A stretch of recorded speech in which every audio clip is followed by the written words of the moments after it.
Bom, vamos lá. Pessoal, boa tarde. Muito obrigado aí pela disponibilidade de todos vocês. Estamos começando mais uma live aqui da Sul Brasil.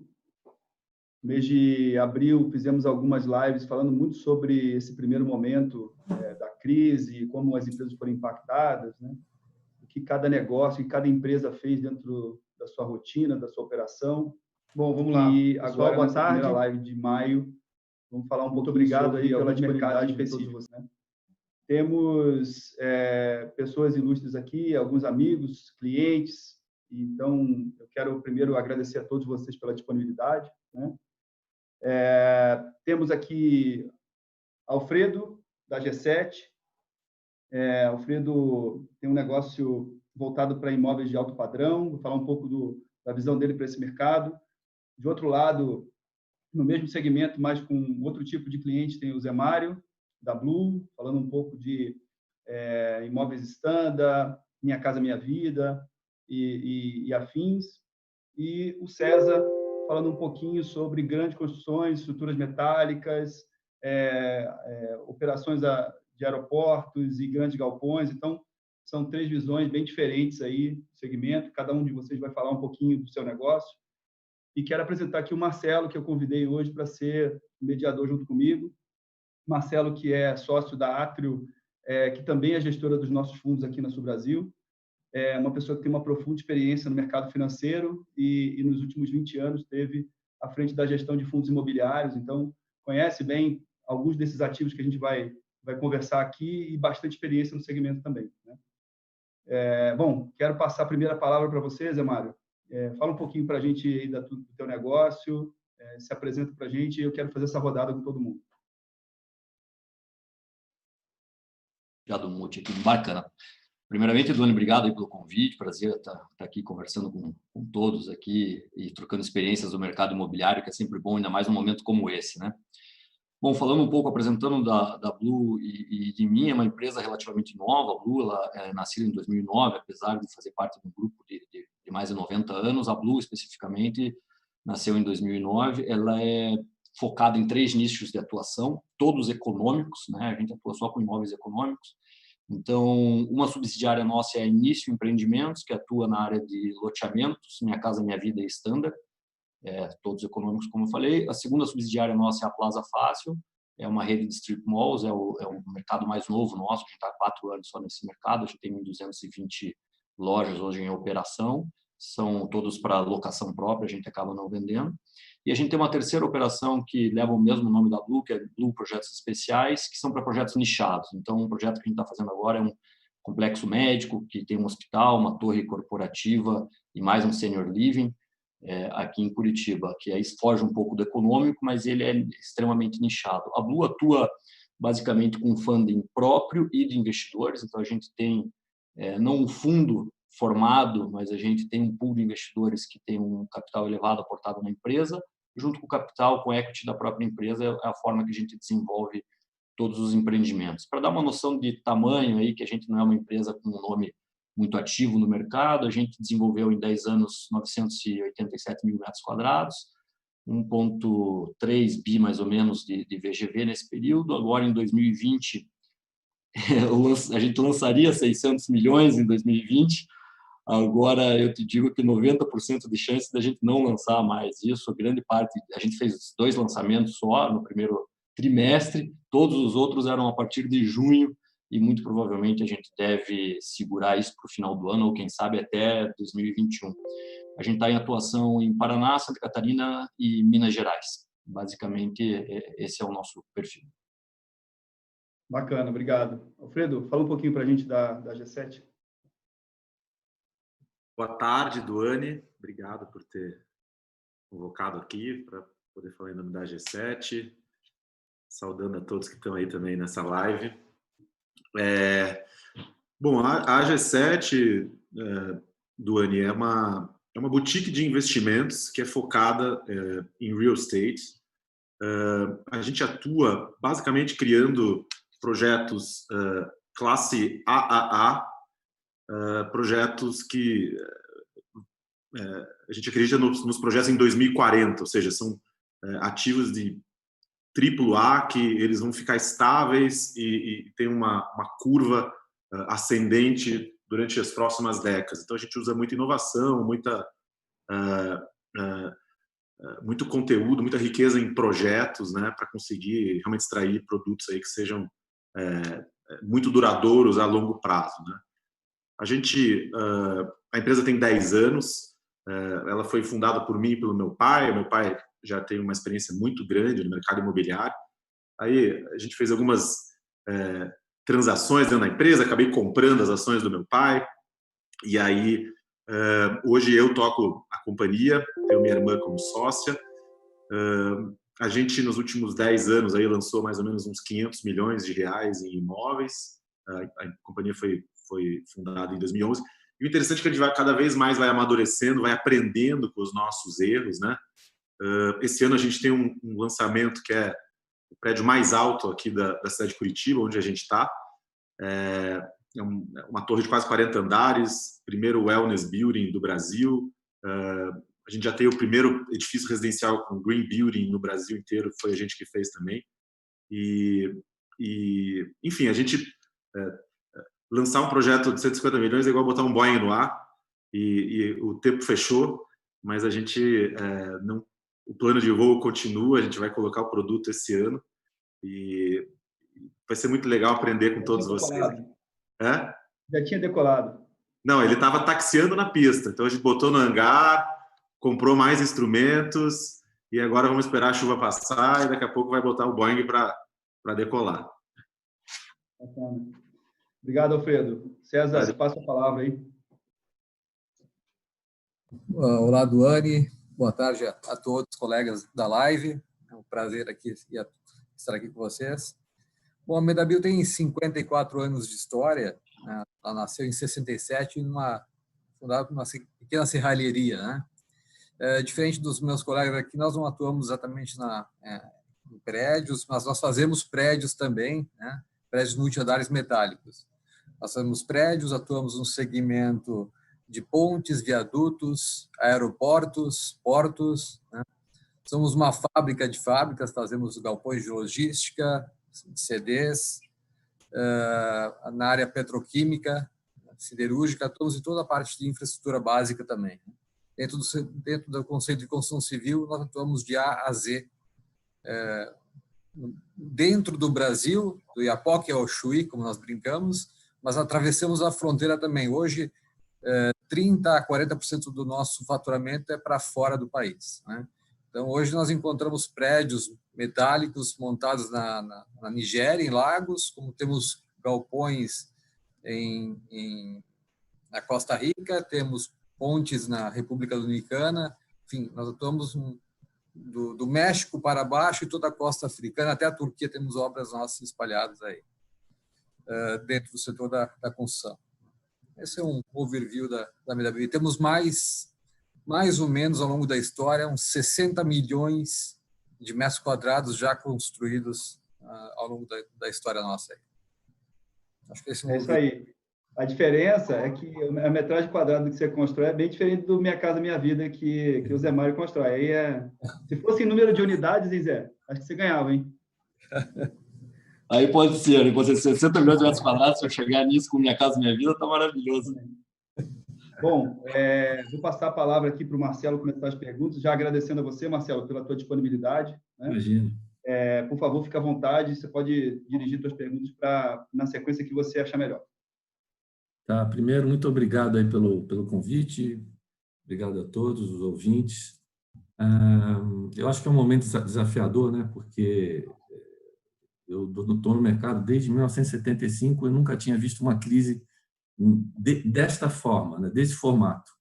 Então, eu acho que vai ser muito, muito bom se todos os setores estiverem bem abertos à inovação, à discussão de novos modelos, a novos modelos de financiamento, em todos os sentidos tecnológicos. Eu acho que vamos ter que, todos juntos, nós que estamos aqui na ponta de gestores de fundos de crédito, né, imobiliário, temos o maior interesse em estar conhecendo profundamente não só os vetores que nos vão dar conforto para um financiamento, mas sim quais seriam os vetores no ponto de vista da indústria, com pequenos detalhes, inovações. Eu acho que esse vai ser o nome do jogo daqui para frente. Quer dizer, o financiamento é um commodity, construção dentro de um projeto normal é um commodity. Eu acho que isso tudo, pós-pandemia, é um mundo novo. Então, acho que a primeira pergunta eu gostaria de fazer ao Alfredo, porque ele citou essa novidade, né, que eles já estavam trabalhando e tal. Então, uma coisa que me fica aqui para perguntar, depois eu acho que pode ser também estendido aos outros, né? Hoje, como é que você... Novos projetos, vocês estão refazendo esses modelos, você disse que estava com o Boeing no ar, você vai refazer esse projeto. Como você está vendo o pós-pandemia, né? O que você vai ter que incorporar? Então, a moradia, nós mesmos estamos nas nossas casas hoje. Como é que você vai ver o que vai precisar melhorar numa moradia para ter o home office? Uma laje corporativa, como se integrar à mudança do home office? Isso é um dos pontos, tá? Que eu acho que vão ser importantes como novas alternativas.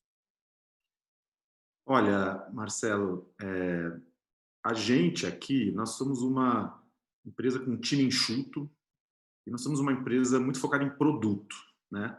Então, a gente quer colocar no mercado um produto que em 2050 não tenha depreciado ou que esteja adaptado às demandas de um futuro que desconhecemos, né? Mas a gente tenta prevê-los, né? Quando a gente vai conceber os nossos produtos, e a gente tem uma dificuldade na comercialização, porque, como você citou agora, o consumidor ou a indústria da construção no Brasil trata as edificações como commodities. E a última coisa que a gente faz aqui no nosso negócio é empilhar tijolo. Inclusive, nessa nova obra, nem tijolo colocaremos de alvenaria. Então, quando a gente começa a conceber o produto e começa a pensar nas hipóteses de um cenário de 2024, que é, por exemplo, a entrega desse novo projeto, a gente, confesso a você que a gente não tinha colocado o coronavírus na conta, né? Agora, a gente, do nosso lado aqui, como a gente pensa muito em produto, e a gente tem uma médica, eu tenho uma sócia irmã médica que trabalha aqui na nossa incorporadora, ela estudou na Singularity, então ela traz muita inovação, chama Andressa, minha irmã. A gente começou a pensar na residência com foco em saúde antes de vir o coronavírus. Então, já na concepção, porque é engraçado, né? Mas a gente só sente quando a gente não está saudável, quando a gente sente a ausência da saúde. Mas, segundo a própria OMS, estar saudável não é não ter doenças. Estar saudável é você ter um ambiente psico, mental, espiritual e físico saudável. Ou seja, se você tem um problema de barulho, você vai ter estresse, hipertensão, etc. Então, a gente concebeu esse produto mais ou menos com essas diretrizes, e aí veio o coronavírus. E a gente até costuma dizer que se tivesse o prédio pronto, talvez seria o lugar mais seguro do Brasil para estar lá dentro. E, de novo, né, a dificuldade disso é passar a mensagem para quem vai consumir que a gente não está comoditizando as coisas. Como a gente trabalha com um setor de alta renda, né, os apartamentos são uma faixa, nosso ticket médio aqui está na faixa de 5 a 6 milhões de reais. A gente tem um trabalho de evangelização para ensinar essa turma a consumir isso, e esse é um consumidor que acata esse tipo de situação, especialmente agora, onde está todo mundo questionando os seus escritórios e as suas casas. Vídeo home office ou imóveis aí que, teoricamente, não são adaptados. O cara, às vezes, tem muita grana e mora numa porcaria de um apartamento. Porque, para ele, e tem um carro de R$1 milhão, para ele, não fazia sentido. Ele não usava a casa dele do jeito que do jeito que ele achava que poderia usar, né? E o que a gente vê é que vai haver, sim, uma mudança comportamental. A gente já sente aqui nos nossos produtos por incrível que pareça, a gente continua vendendo e vendendo bem os produtos os mais sofisticados, os que a gente tem aqui em estoque. Agora, no pensar para frente, né, esse Boeing, a gente não estava voando com o Boeing, ele custa caro voar. A gente estava taxiando a pista e não tirou o Boeing do ar. Agora, o que a gente entende, né? A gente vai ter que achar alternativas aqui para viabilizar um projeto como esse, não da maneira papai com mamãe, ou da maneira convencional, como uma incorporação imobiliária é moldada, né? Então, você vende, você tem um X número de vendas, você financia via Mapa 4, via crédito imobiliário convencional, você tem uma bibliazinha aí da incorporação imobiliária, e eu acho que a gente vai ter que começar a ser inovadores, não fazer aventuras, né? Porque a gente tem que nós aqui, a gente tem um negócio muito resiliente, né? A gente tem um negócio que gera caixa, não é grande, então a gente também não quer ser os maiores do mundo, a gente quer entregar valor para o nosso cliente, entregar valor para o nosso acionista, para os stakeholders. Tá bom, se puder crescer e escalar, tá bom também. Então, eu acho que vai haver. Ontem mesmo eu vi uma live do Mark, do Loft, da Loft, né? Eu tenho lido muito sobre como que a conjuntura dos escritórios vai acontecer, etc. Eu acho que ninguém sabe de nada por enquanto. Tá todo mundo chutando as coisas. O home office, ele é bom, mas ele tem os seus problemas também.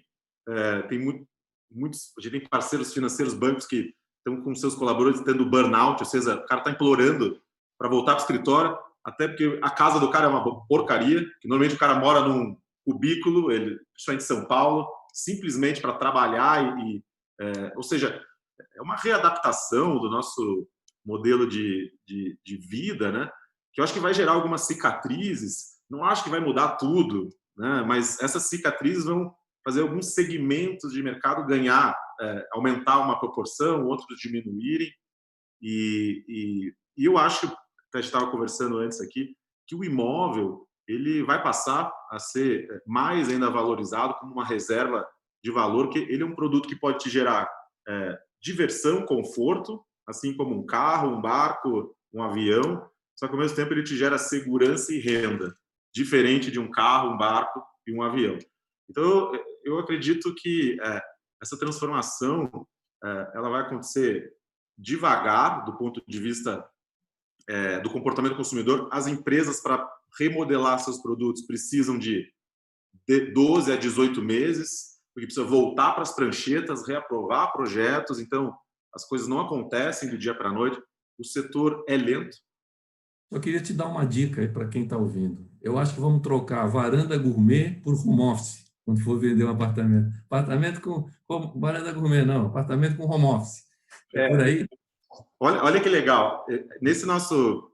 É engraçado como as coisas vão acontecendo, depois parece que é sorte, mas as coisas acontecem como elas são. Nesse nosso projeto novo, ele chama Age 360.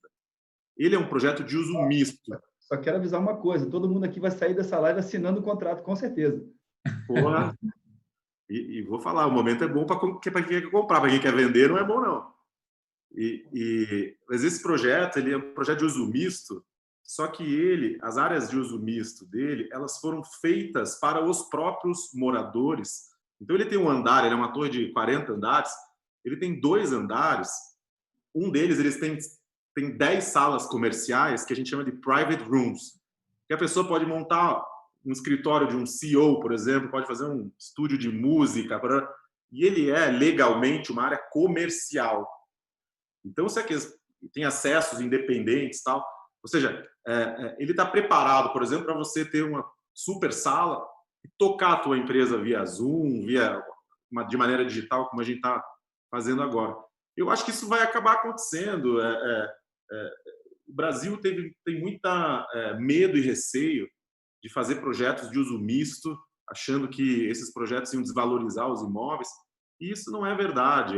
Se você vai nos lugares mais sofisticados do mundo, tudo se mistura, tudo se conversa. Moradia é hotel, é retail, é residência, é escritório, é laje, e eu vejo que há de ter um tempo de se entender ainda quais são a profundidade dessas mudanças, e as empresas vão ter que se adaptar para poder fazer projetos nesse sentido. Eu vi ontem um paper de um projeto em Hong Kong que o cara faz um apartamento de 80 metros quadrados, com 2 acessos. Então, ele é um apartamento de 80 metros quadrados, onde 60 metros quadrados é o apartamento dele e 20 é um quarto de estudos. Então, o que ele faz? Ele compra os 2, ele pode acessar independente, ele pode transformar em home office sem ficar dentro dos 60 metros dele, que tem cozinha, um monte de coisa que ninguém quer participar da live com o bebê chorando, né? Ou ele pode usar isso como renda para amortizar o financiamento do imóvel que ele comprou. Ou seja, a gente vai precisar voltar às pranchetas, todo mundo aí, para entender o produto que o consumidor vai acatar, vamos dizer assim, né? Agora, Alfredo, eu acho que para o seu segmento, né, até pelo espaço compreendido e pela defesa conceitual que compreende o tipo de empreendimento que você constrói, né, e a defesa que vai ser feita a partir das novas influências, porque a gente está vivendo uma grande nova influência, você tem espaço para isso, né? Eu tenho curiosidade, não sei se o Zé Mário já teve tempo de refletir sobre essa questão, né? Como interpretar esse novo ambiente, né? Esse ambiente que, por exemplo, em São Paulo, que é um ambiente pequeno, que você usava muito pouco, porque você passava a maior parte do tempo fora dele, e agora você se vê na obrigação de estar muito tempo dentro desse ambiente, um ambiente menor, com restrições de valores, etc. Como lidar, não sei se já teve tempo de refletir sobre isso, mas como é que você enxerga essa mesma visão, essa adaptação, né? Doni, só uma pergunta antes. Quanto tempo eu tenho para a resposta, só para eu não passar do tempo? Você tem uns 3 minutos para responder. Legal. A gente está nesse momento na empresa, até o Alfredo falou uma frase ali que a gente tem lido muita coisa, conversado com bastante gente líder do setor e está todo mundo um pouco perdido, ninguém sabe, e não é no Brasil, é no mundo inteiro, como vai se comportar o pós-pandemia, porque a gente pode ter anúncio em setembro, outubro, primeiro semestre do ano que vem de uma vacina, e isso pode ser esquecido daqui a um ano, pode ter algumas coisas que fiquem, muitas coisas não. Se isso for igual uma H1N1, que todo ano é mutante e a gente todo ano tem que estar vacinado, todo ano tem o risco de infecção novamente, pode ser que tenha mudanças muito mais duradouras. E o reflexo no meu setor ele é bastante alto, principalmente porque todos os meus projetos têm uma densidade bastante alta. Raramente eu faço um produto com menos de 200 apartamentos. Um dos lançamentos que a gente está fazendo aqui em Curitiba, até que é onde é o Zina 5, que é um terreno que é nosso, que é um lugar de eventos aqui, são 1.000 unidades que a gente estaria fazendo lá. Então, isso impacta para mim na área de recreação. A gente tinha uma área comum de coworking que, putz, era uma coisa que em minha casa, minha vida não existe. Super bem vista, era um diferencial nosso, cara, ter o coworking ali, porque ele é um corretor, um vendedor da Avon, alguma coisa assim, ele não precisava atender a pessoa mais na casa dele, ele descia, atendia no térreo. Agora, como vai ficar isso? Tinham 10, 12, 15 posições disso ali, uma ao lado da outra, talvez não seja mais aceito, espaço de recreação, espaço kids, essas coisas, que tudo isso vai ter que ser revisto, é muito diferente do alto padrão. Eu estou aqui na minha casa, eu tenho um home office aqui, que já estava pronto, que eu gostava de trabalhar final de semana, então não teve muita mudança no meu comportamento. Então, eu vejo assim, eu acho que áreas comuns vão ter, isso é uma opinião pessoal, tá, baseada em experiência e o que eu vejo o comportamento da minha base de 6.000 compradores que eu tive. Vai mudar bastante se a pandemia, se o vírus for algo permanente, muito a área comum. Agora, o meu público, ele não tem muito como mudar o tamanho do imóvel por causa de custo. Não é uma opção dele ter um imóvel maior, ele não consegue pagar. Para você ter uma ideia, eu chego a ter em imóveis que a gente entrega, imóveis de 42 metros, 11 pessoas morando dentro dele. E não é um imóvel, essa é a realidade do Brasil, né? Então, a renda familiar do público que compra no imóvel, familiar, né? Pai, mãe, filho, 1.800 a 2.500. São pessoas muito simples. A gente tem um manual de entrega de como usar um toalete. Muitos não tinham banheiro em casa. Então, eu acho que essa pessoa vai ter uma preocupação ainda muito grande de ter a moradia. Ela vai querer resolver esse lado dela, talvez até um pouco mais do que antes, de ter a segurança de sair de um aluguel que talvez ela não possa pagar numa crise como essa, para ir para uma moradia própria, que ninguém tira mais dela. Então, eu acho que a demanda vai ter, que a gente já está, inclusive, voltando a prancheta e repensando, são áreas comuns que eu acho que vai ter um impacto bastante grande. Então, a gente tinha alguns produtos até que a gente fez alguns testes com lavanderia coletiva, que era super bem aceito. A pessoa fala, pô, não quero mais perder espaço com lavanderia, eu quero ter lavanderia coletiva. Putz, hoje já é uma coisa a se pensar demais. Então, a gente tá numa zona meio cinza ainda, observando para onde vai. Zé, deixa eu aproveitar que você está falando. Tem uma pergunta aqui da Fernanda Ataíde. Ela pergunta o seguinte para você. Aqueles microapartamentos que estavam numa onda, numa tendência forte, vão vingar? Tem duas forças muito fortes disso daí. A gente teve um baque muito grande. Chama coronavírus, né? Sim. As forças fortes que eu gostaria de dizer é a seguinte: a gente teve, o Marcelo até comentou no começo, uma grande entrada de investidores na parte de fundos imobiliários. Então, o brasileiro é realmente patrimonialista. A gente percebe muita compra desses imóveis, alguns produtos que a gente participou, 70%, 75% da venda é para investidor. É o advogado, é o médico, é um profissional liberal que tem verba para comprar 1, 2, 3 apartamentos e ele quer alocar isso para ter uma renda extra. Essa demanda, em função até da queda da bolsa, o susto que algumas pessoas que não eram muito profissionais levaram na bolsa, a gente já percebe algumas ligações para compra de lote e para compra desses microapartamentos. O fato, normalmente, para moradia final, são pessoas que moram uma ou duas pessoas, então a gente não vê o corona impactando nisso. O que a gente percebe de impacto, que aí anda na contramão da primeira parte que eu falei, é esse comprador, investidor, ele está se questionando muito se o modelo Airbnb, modelo short stay, long stay, hotelaria, que é mais ou menos o que se encaixaria, vai parar de pé e como vai parar de pé. A hotelaria ainda é uma questão que está super obscura, a gente saber como isso vai se comportar no mundo. Você sairia hoje, iria para um hotel, ficar num quarto que foi limpo por uma pessoa que você não sabe se está com máscara, não está, quem usou antes, quanto tempo essa pessoa que estava antes saiu, foi esterilizado, não foi. Esses prédios que esses investidores compram têm exatamente esse perfil. Então, eu não consigo responder com toda clareza. A gente tem uma força muito positiva, que é esse patrimonialismo. A queda da Selic vem trazendo muito investidor para a parte imobiliária, muita gente está incomodadíssima de estar com o dinheiro em banco. Então, tem uma força grande impulsionando isso, mas tem a parte de saúde que ainda traz isso para trás. Então, eu não tenho uma clareza 100% para responder a essa pergunta nesse momento. Bacana. Vamos virar a chave agora para parar de construir aviões e começar a construir grandes navios aí. Ô César, Marcelo, se quiser destinar uma pergunta, mas eu tenho muita curiosidade, né, nessa seara, que é um ambiente muito diferente, né? Tem alguma influência com tudo que a gente está vivendo? Influência comportamental, né? Porque a gente seguiu até aqui falando muito dessa questão dos novos hábitos refletindo na construção, na moradia, no caso, né? De alguma maneira isso passa no teu ambiente ou não? E aí pode ser uma resposta curta para eu dar o espaço para o Marcelo aí. Tá.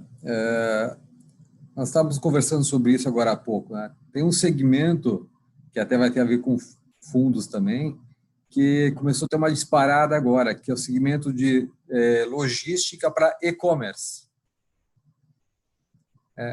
Esse é um reflexo que a gente talvez não tivesse imaginado, né? Agora mesmo em São Paulo está tendo uma demanda forte para galpões para essa área de e-commerce. E aí reforça que talvez nem todas as empresas tivessem ou estão preparadas, né, para atender o seu cliente pela web, né, vamos chamar assim, né? Então, eu tenho vários conhecidos que nunca estavam preparados para atuar nesse setor. E esse setor agora realmente está tendo uma procura rápida, alta. Então, esse realmente dá para ver. A gente está vendo na rua isso, né? As movimentações, as entregas e tudo mais, né? Quer dizer, isso vai ser... Estão falando do chamado novo normal aí, né? Isso é parte do novo normal, na lente de vocês, né? Marcelo, fica à vontade. Eu vou fazer uma pergunta para o Zé, depois para o César. Do Zé, fiquei com uma curiosidade. Qual é o setor mais para a classe D, E, né, ali, Até fiquei pensando a comparativo, né, de mercados que a gente tem na G7 para vocês, né, para a Blue, né, é um desnível muito grande de poder de compra. O governo, a gente viu vários movimentos do governo para poder injetar um pouco de renda em vários setores. Esse setor é um setor de grande interesse social. Vocês têm uma associação, vocês estão se movimentando, há alguma coisa no pipeline para falar com o governo? E aproveitando uma que eu estava querendo, porque eu sei que vocês têm strip malls também, vocês acham que o strip malls vai ser uma virada de chave também? O seu mercado mais de passagem, no bom sentido, para o consumidor? Quer dizer, ele ar livre, ele pega ali e sai? Aproveitar e fazer essas duas aí. Legal. Bom, vou focar primeiro na primeira, depois eu vou para a segunda.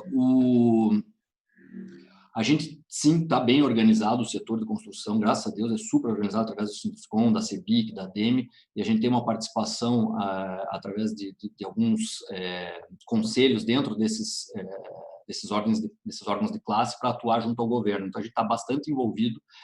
A gente tem visto uma abertura do governo muito interessante no sentido de tentar buscar o que na prática funciona, para não vir com programas muito teóricos que, quando jogam no mercado, não adiantam nada. Então, vou dar alguns exemplos. O governo, agora, com a pandemia, deu alguns benefícios muito para quem já é comprador, né? Diferimento de 3 parcelas, parou de fazer medição de obra para o incorporador poder receber conforme cronograma, diversas coisas que eu acho que quem estava no jogo foi beneficiado. O que a gente tem visto que vem, alguns já pré-pandemia e alguns agora pós-pandemia, que podem auxiliar bastante, principalmente nós que dependemos 100% do financiamento para o comprador. O fato do financiamento atrelado ao IPCA foi assim, um movimento que para nós foi muito bom, porque a gente tinha uma grande preocupação de fim do funding do Minha Casa Minha Vida, né? A gente teve já endurecimento desse funding no decorrer desses 10 anos de programa. O fato de 10% do subsídio ter que vir do OGU também era um grande problema, porque a gente estava com uma limitação e tendo travamentos e fim de verba, às vezes em setembro, outubro do ano, a gente não conseguia mais assinar novos contratos de venda. Isso acabou já sendo eliminado, o FGTS pode arcar com 100% do subsídio, isso já nos favorece, foi uma mudança pré-pandemia que o governo trouxe. O Guedes também fez os financiamentos desatrelou o TR e colocou o IPCA, né? E isso favoreceu muito porque nos mostra uma clareza, uma intenção clara do governo poder fazer securitização de todos esses títulos da Caixa Econômica, buscando um novo funding retroalimentável no próprio mercado, né? E não depender mais da FGTS, que a gente acredita que possa ter um fim breve aí nos próximos anos, né, de financiamento, né? Então, esses são alguns pontos que eu acredito que a gente está tendo no programa. E Minha Casa Minha Vida, ainda a gente está vendo um novo programa. Já foi anunciado que o governo vai trazer um novo programa, vai mudar o nome, inclusive. A gente não tem clareza do que vem, eles não estão abrindo muito sobre isso. Já tem bastante fofoca, tá, um boato, mas uma coisa concreta eu não tenho ainda para compartilhar. Eu tenho certeza que não vão acabar, porque vocês pegam grande parte dos meses de 2019, 52% de toda e qualquer obra que existia no país era Minha Casa Minha Vida. É impressionante o impacto no setor de construção, de emprego, de tudo que esse setor gera. Então, seria uma loucura acabar com um programa desse no momento atual. Então, eu vejo com bons olhos a política que o Guedes tem tomado para fazer isso andar. Não teve, então, incentivos muito fortes, mas está caminhando muito legal, né, nesse sentido. Respondendo à tua segunda pergunta, sobre os strip malls, eu não tenho dúvida que a gente vai ter vantagem quando comparado a shopping center fechado, né? A gente não é fechado, a gente não tem ar-condicionado, a gente não tem corredores, a gente não tem aglomeração, é muito diferente. Nossos modelos são muito iguais aos americanos, para o carro na frente da loja, consome e vai embora. Então, tem até unidades nossas que estão permitidas operar com um atendimento fora da loja, então a pessoa, o comprador, nem entra. A gente já está sendo sondado, por incrível que pareça, a gente não está à venda nem nada, mas a gente tem 3 operações, que são 220 lojas, e a gente tem já terreno para 10 operações, né? E que vai dar mais ou menos uns 30, 40 mil metros de ABL. E alguns shoppings grandes estão sondando a gente como busca de capilaridade para regiões onde eles não atuam, para talvez solidificar a marca. Eu não sei bem a estratégia que eles estão pensando, mas é um ponto favorável que a gente tem, acho que nesse conceito, mas foi muito impactado. A gente ficou 45 dias com todas as operações fechadas, criamos delivery para todas as operações, que eu tenho muito lojista pouco estruturado, a gente criou delivery para eles e tal. O e-commerce, apesar de bater menos na gente, porque a gente tem uma venda de conveniência, né, de momentânea, não de destino, bateu também e vai, eu acho que continuar batendo. Mas a gente também na Blue tem, acho que talvez um segundo ponto que pode tornar isso um pouco mais vantagem. A gente só tem strip malls no Plaza Fácil em regiões bastante periféricas, que não têm acesso a shopping muito fácil e, por incrível que pareça, em cidades que mais de 30% da população tem acesso à internet. Pasmem, Fazenda Rio Grande, aqui do lado de Curitiba, é uma cidade dessas. Eu sei porque eu não consigo mandar um boleto de cobrança via internet para a pessoa, porque ela não tem computador, não tem internet, não tem nada em casa. Então, eu acho, pelo fato de a gente ter escolhido um público bem econômico, a gente acabou se beneficiando nesse sentido também. Bacana. Marcelo, contigo. Opa, uma curiosidade, queria perguntar para o César aí, como você está no meio, você tem uma gama de atuações no setor de construção, né? Então, você deve estar com o feeling na ponta mais afiado que a gente. Uma das perguntas que eu ia fazer, você já respondeu. Qual setor que você acha que vai retomar primeiro? Então, acho que aí, né, essa seria uma pergunta. E a outra, vocês estão em vários países. Como que você está vendo a diferença na maneira de tratar econômica e socialmente a pandemia? Vamos por partes. Eu queria fazer um complemento à primeira resposta.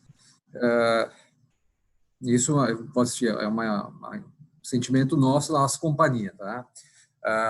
Outro setor que também está andando, já vinha bem e continua andando bem, é o setor de alimentos que é a área de supermercados. Esse continua andando bem. Eu diria que está tendo até uma demanda forte agora pelo crescimento. Tá? O Brasil vinha também com uma outra demanda em alguns setores que na áreas mais pesadas, chamados de celulose e papel. Esses projetos, todos que são projetos de médio, longo prazo, e quando eu falo médio aqui, são projetos para mais de 2 anos, tá? Eles não estão parando.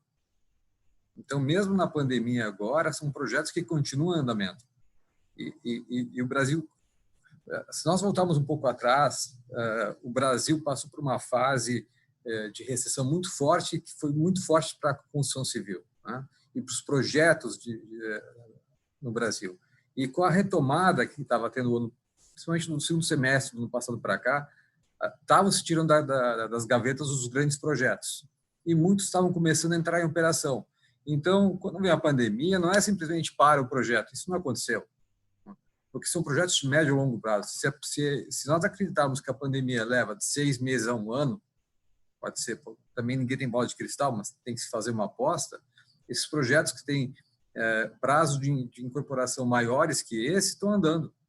Então, a gente nota em alguns setores que não existe parar, existe realmente uma continuidade do investimento. E nós vemos isso no Brasil, né? E estamos vendo também em alguns países também aqui do lado, os países fronteiriços também aqui. Você me perguntou como é que a gente vê em alguns países do lado. Alguns países fizeram lockdown fechado, né? Nós tivemos no Brasil poucas obras que pararam de fato no Brasil. Tá? Nós tivemos obras que pararam fora do Brasil, isso sim. Né? Agora, alguns países lá fora já começam a dar sinais de querer retomada, né? Já começam, estão tirando os projetos da gaveta para andar, porque de uma forma ou de outra são países menores, aqui eu chamo da América Central e da América do Sul, são países menores que têm que movimentar sua economia de alguma forma. Então, você vê agora a Costa Rica, a Colômbia, que são os primeiros países que a gente já vê uma retomada. Já começam a pensar. Países menores também começam a ter projetos de gaveta tirando, até pode ser do governo tal, para movimentar a sua economia. A gente começa a sentir projetos vindo para orçar no sentido de ter alguma coisa para andar na economia. E nós vemos também no Brasil, nós até estávamos fazendo uma reunião, esses projetos também de infraestrutura ligados a portos e aeroportos vão andar desde que haja as privatizações, né? Eu, particularmente, não acredito que, apesar do muito que tem que ser feito no Brasil, venha dinheiro governamental forte para isso. Né? Não sei se responder. Okay. Bacana. Olhando para o nosso negócio, negócio de crédito, que precisa ver as operações que se permanecem em atividade, né? É um negócio de fluxo das operações que se mantém. Como é que fica? Você já falou um pouco que são projetos de longo prazo, César, e que são pouco impactados de imediato, né? Como é que fica a cadeia de fornecimento? Porque esses fornecedores, de certa forma, eles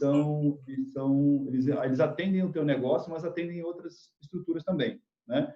E outros segmentos foram muito mais impactados do que algo de mais longo prazo. Como é que você vê esse impacto? Chegou neles também? Não chegou? Isso interrompeu de alguma maneira ou impactou o teu negócio? Impactou na medida que os nossos fornecedores, muitos deles atuam em outros segmentos, também tiveram um problema. Nós temos que lembrar que não é só problema de cliente, muitas vezes foi problema operacional mesmo, né? De fábricas fechadas, lugares fechados, né? Nós, da Medabio, nas 3 plantas que nós temos, nós conseguimos operar sem parar.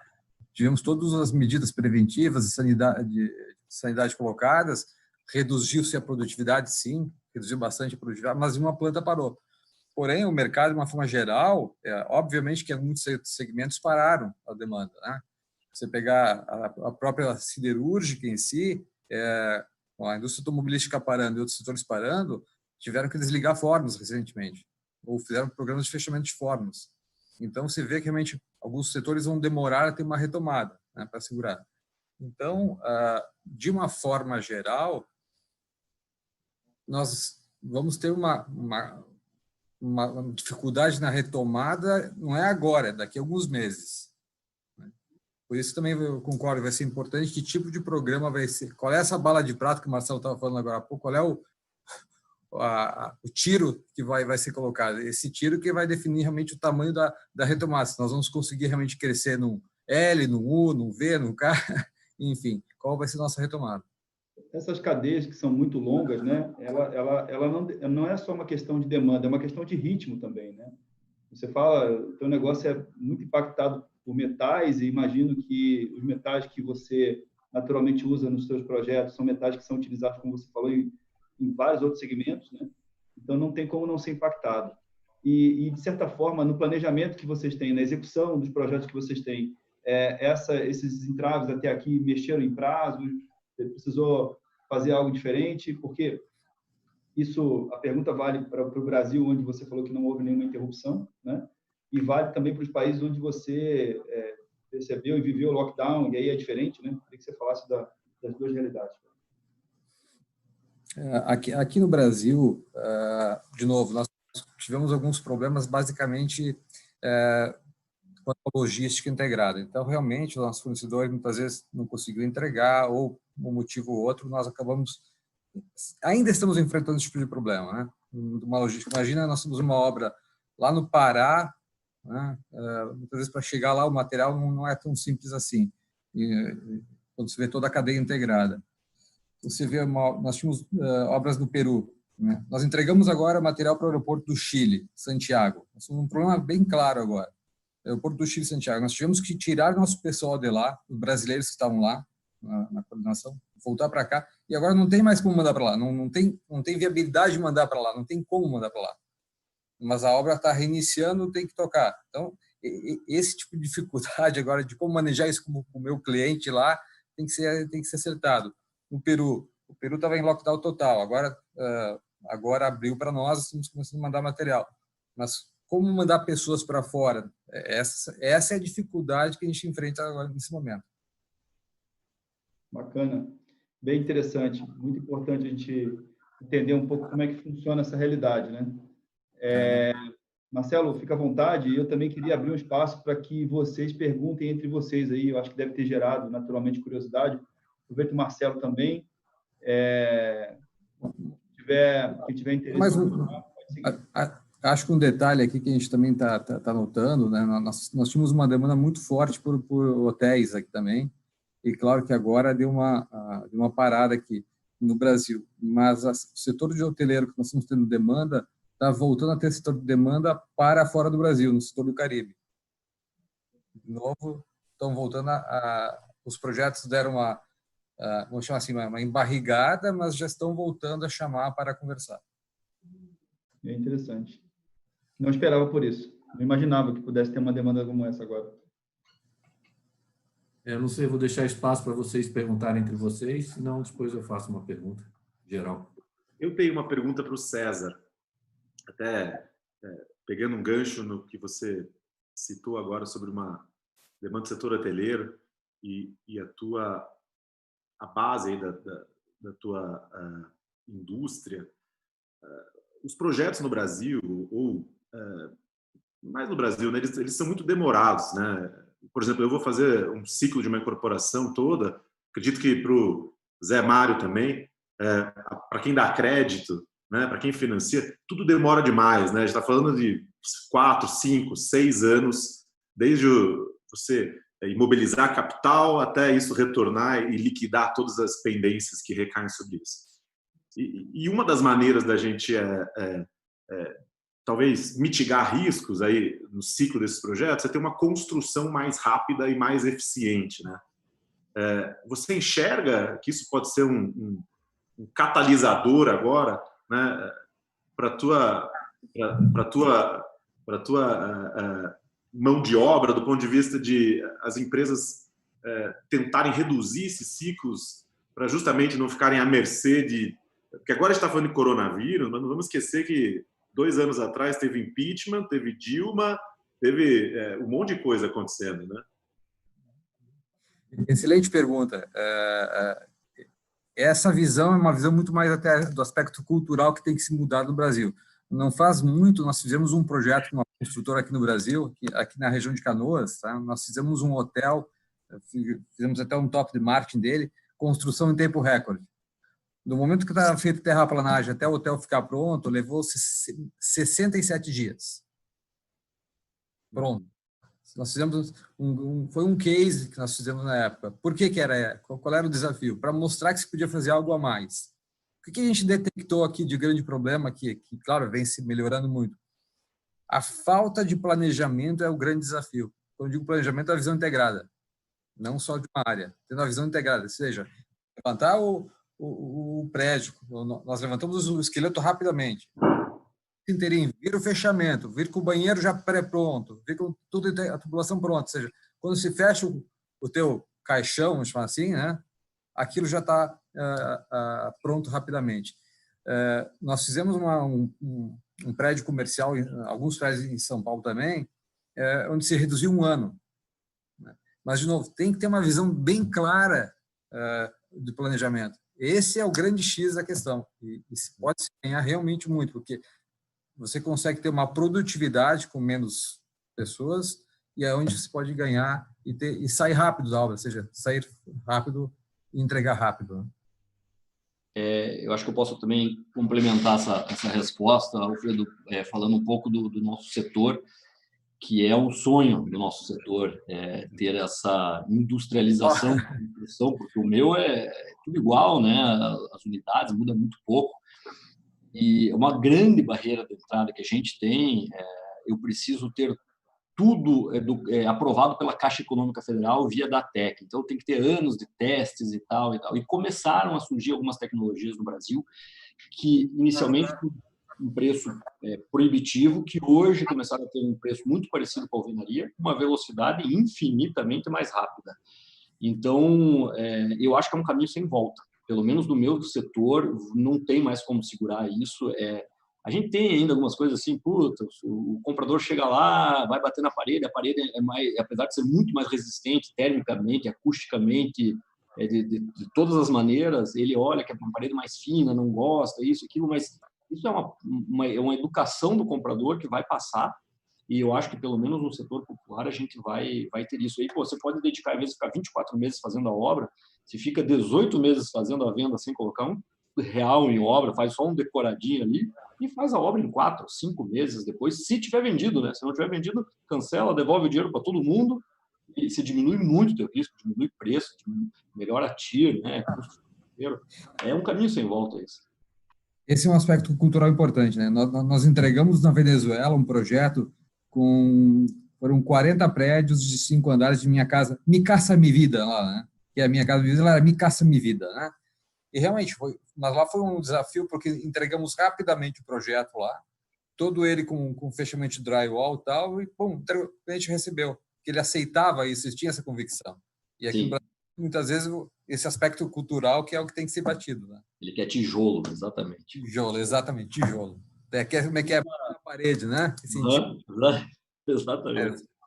Tem uma pergunta aqui do Giovanni Becker. Eu vou emendar, vou puxar a brasa aqui para falar um pouquinho do que já está lançado da inadimplência. Como é que tá? Perguntar primeiramente aí para o pessoal que está mais ligado a produtos residenciais, né? Como é que foi o impacto na cadeia? Como é que tá os vencimentos estão sendo honrados? Como mudou essa realidade? Se mudou essa realidade? Falar um pouquinho rapidamente, por favor. Começo eu, então.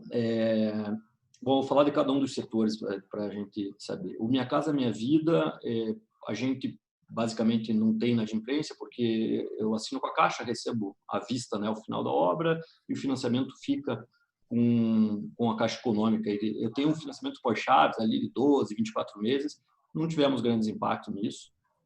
O loteamento teve um comportamento completamente diferente do esperado. Eu tinha certeza que no mês de abril a gente ia ter aí 30%, 40% de inadimplência ou renegociação. A gente teve 2% de pedidos de cancelamento da parcela de abril para jogar para o fim, e eu tive 4% de pedidos de quitação de lote na nossa carteira, que foi uma coisa que a gente se assustou, a gente até ligou para saber o porquê dessas pessoas querendo quitar, porque achavam que poderiam perder o emprego e não iam mais conseguir pagar o lote, queriam quitar para ter o lote próprio já. Então foi um comportamento completamente fazer um comentário bem rápido e vou te deixar concluir.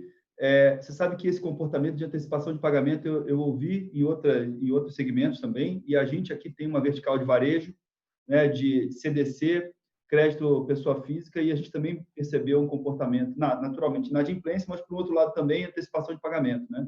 Foi surpreendente. Só para te dar esse feedback também, que parecido com o que você falou. Sim, e aí no setor de shoppings, de strip malls, a gente não teve inadimplência nenhuma porque a gente deu 100% de isenção de aluguel. Então, eu não cobrei março nem abril, porque o custo de substituição de um lojista, para mim, é muito mais alto do que eu dar 2 meses de isenção de aluguel. Eu ganho a fidelização desse lojista, ele vê que a gente está do lado dele como parceiro, a gente reduziu em 65% o custo de condomínio e zerou os aluguéis para eles, para que, quando a gente abre, eles estejam ainda saudáveis, sabe? Então, para nós não teve... Claro, perdi esses 2 meses, mas, ao mesmo tempo, a gente achou a melhor maneira de fazer isso. Então, eu assim, por enquanto, estou surpreso com o comportamento. Foi bastante positivo. Alfredo, para você, eu imagino que o comportamento... Estou imaginando aqui, né? O comportamento, nesse aspecto, tem muito mais a ver com redução do ticket original do que inadimplência, né? Ou estou enganado? Veja, aqui eu acho que a nossa empresa hoje não é termômetro para se medir recebíveis, porque a gente não está com obra em andamento, então a gente ia lançar a obra agora. Então, basicamente, tem estoque já quitado, os recebíveis, os que foram financiados, repassados, e as vendas novas aconteceram com fluxos de pagamentos muito curtos. Agora, o que a gente vê aí de colegas e parceiros é que realmente está havendo uma potencial renegociação aí de parcelas. A gente precisa entender se a lei do distrato, a nova lei do distrato, como é que os juízes vão interpretar isso, porque quebrou muita empresa no Brasil, incorporadora, o tal do distrato. Mas eu acho aqui, é uma opinião minha, que a gente vai ter problemas na inadimplência, não agora, mas quando o desemprego vier mais com força. Por isso, a gente vai sofrer esse problema nos próximos meses. Isso aí. Eu posso até fazer um complemento, Dani. Eu tenho um outro cliente que é o investidor, né? O investidor que aporta o capital na Blue para desenvolvimento dos projetos junto com a gente. Eu não tive inadimplência, mas foi o cliente meu que mais questionou. que mais fez consultas no sentido, putz, continuamos aportando porque eles estão sentindo muito no negócio dele. Teve cliente que teve, putz, um negócio extremamente abatido em função da crise, que queria saber se precisava continuar aportando e tal.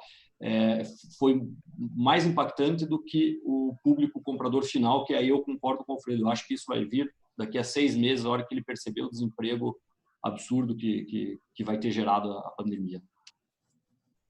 Bacana. No teu negócio, César, impacto nesse sentido?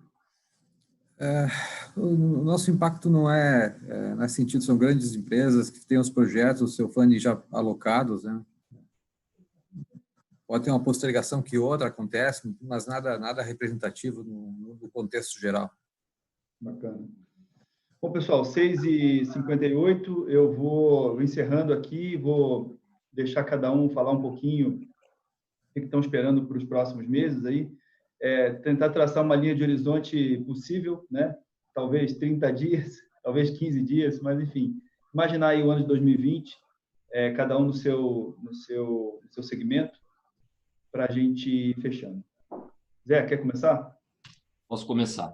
Bom, a gente fez um replanejamento, né, digamos, para 2020, pensando numa queda de até 80% do faturamento da empresa. Então, a gente fez 3 gatilhos, 75%, 50% e 80% de queda, para a gente se precisar nesse formato. Outra coisa que a gente tomou, a Blue conseguiu sempre ganhar muito dinheiro em crise. Então, apesar de não desejar nesse momento, a gente acabou de sair de uma crise de 3 anos, a gente vai voltar às compras novamente, porque bons terrenos e boas obras aprovadas, às vezes a gente consegue e encurta esse caminho de 4, 6 anos que até que o Alfredo comentou, a gente encurta para 3 anos quando eu consigo comprar projetos aprovados. Então, a gente foi às compras, a gente já está negociando 8 novos projetos que a gente não tinha perspectiva de comprar mais esse ano. Então, acho que é um momento que a gente acaba crescendo bastante, comprando players que trabalham com muita alavancagem e tal, para relançar ano que vem. Então, a gente está no momento, novamente, de crescer base e observar como é que caminha os próximos 60 dias aí para tomar decisões de lançamento ou não esse ano. Bacana, Alfredo. Olha, Duane, acho que foi uma frase de um cientista famoso, acho que foi Newton, não sei, nunca desperdice uma crise, né? Eu confesso a você que eu fiquei muito feliz com o meu time aqui quando a gente entrou em quarentena e a gente conseguiu rodar a empresa toda de maneira digital. A gente não perdeu produtividade, lógico, enfrentamos os nossos desafios.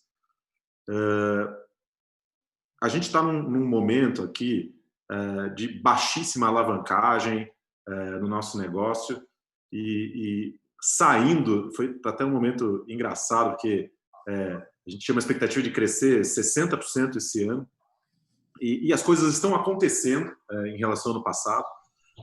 As coisas estão acontecendo, é engraçado porque parece que o cenário é muito ruim, mas algumas coisas vão acontecendo, então a gente está, acho que a gente está mantendo o nosso planejamento, né? A gente tem esse lançamento para fazer e eu vejo que até a gente terminou agora um planejamento estratégico que teve um Covid aí no meio do planejamento. Você imagina a bagunça de repensar as coisas, mas o que eu acredito aqui, a gente é uma empresa jovem, pequena, e que nosso time acredita é que quando a pista o dia está de sol, você não consegue ultrapassar o primeiro colocado, porque ele é muito mais rápido.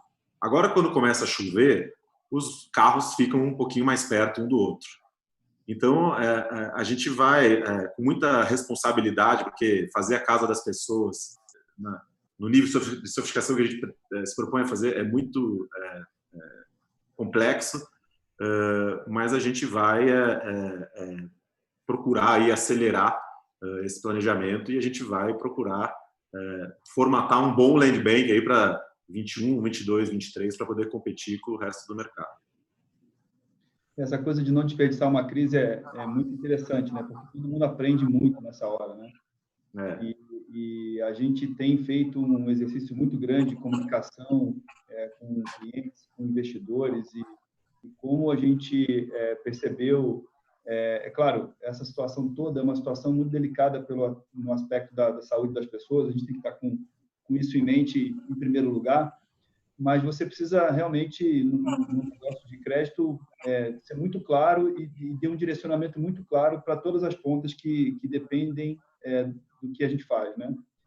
E foi muito bom nesse aspecto, a clareza, né? A forma de condução da comunicação, o envolvimento do time, eu acho que todo mundo cresce muito, né? E tem sido bom por esse aspecto. Assim, estar passando por isso, eu acho que cria uma resiliência em cada um de nós aqui, diferente do que a gente tinha antes, né? Sim. Então, é bem aproveitar uma crise, né? Meio que aproveitar na chuva. O Ayrton Senna era assim, né? Na chuva ele botava o pneu slip e ele pedia a chuva, né? Não, traz a chuva que na chuva eu vou, né? Mais ou menos isso. Correndo com a Sauber, né? Perdão? Correndo com a Sauber. Correndo para a Sauber. César, por favor. Olha, eu diria que esse ano nós esperávamos, sem dúvida nenhuma, muito mais, mas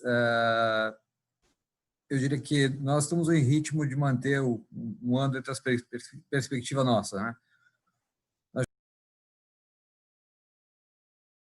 Até porque nós trabalhamos com backlog já de carteira. Agora, o que vai ser do último trimestre para frente é uma bola de cristal, né? Eu diria assim, estou muito mais preocupado ou não com o final do ano que vem do que propriamente já com o que vai acontecer esse ano, né? Agora, se me permite falar, eu acho que também nós, nessa crise, como todo mundo falou, são as oportunidades, e o que a gente está buscando são oportunidades. E nós também aprendemos aqui, porque muitas vezes nós somos obrigados aqui a fazer reduções, cortamos, né? Todos nós temos que provavelmente cortar reduções, fazer reduções e tal. E ao mesmo tempo que nós fazemos isso, a gente se preocupa também com as pessoas, né? Com os nossos colegas e com as pessoas que estão aí sem trabalho. Então, acho que nessa pandemia também a gente está aprendendo a ser um pouco mais, ter um olhar um pouco mais humano, né? E não só um olhar financeiro, se pode dizer isso, um olhar também humano de fato, e não só o que está pendurado no mural como missão, tá? Não, de fato, verdadeiro como ser humano. Acho que essa mensagem que eu vejo, que a gente aprende aqui também, que ensinou de fato a pandemia, se é que precisava ter um aviso, veio o aviso, sendo um pouco mais humanos. Desculpa aí. Muito bacana isso. Na família também, né? Dentro de casa também, né? Reverbera, né? No ambiente como um todo, né? Eu queria ir um pouco mais gratos, né? Porque a gente fica nessa correria, nesse tiroteio de querer produzir, fazer mais coisas. Aí a gente olha para trás e fala, pô, mas olha o tanto que eu já fiz, né? Exatamente. E a gente não tem tempo para agradecer isso. Eu senti isso muito na pele aí esses últimos dias aí junto com a minha família. Que legal, bacana. Marcelo, quero te ouvir também. Eu queria aproveitar o encerramento para deixar uma visão para frente de que, como eu falei no começo, eu nunca tinha passado uma crise desse tipo, acho que nenhum de nós, é novo no mundo. Então, a gente vai ter que aprender a lidar com mais uma variável de risco, né? A gente tinha crise de crédito, crises industriais, crise e tal, agora vai ter a crise da pandemia, né? Então, isso é bom estar no radar de todos. Mas acho que eu sou uma pessoa otimista. Eu acho que o César tocou num ponto muito importante, que é o seguinte: a gente sempre vai ter que olhar bons ativos, eles vão ultrapassar as crises, bons parceiros, eles vão sobreviver, a maioria deles, e um novo ingrediente que o César tocou, que é como é importante você permitir que a sociedade esteja saudável. Porque quanto mais saudável a sociedade estiver, mais resiliente ela vai poder responder às crises novas. Essa é uma crise nova.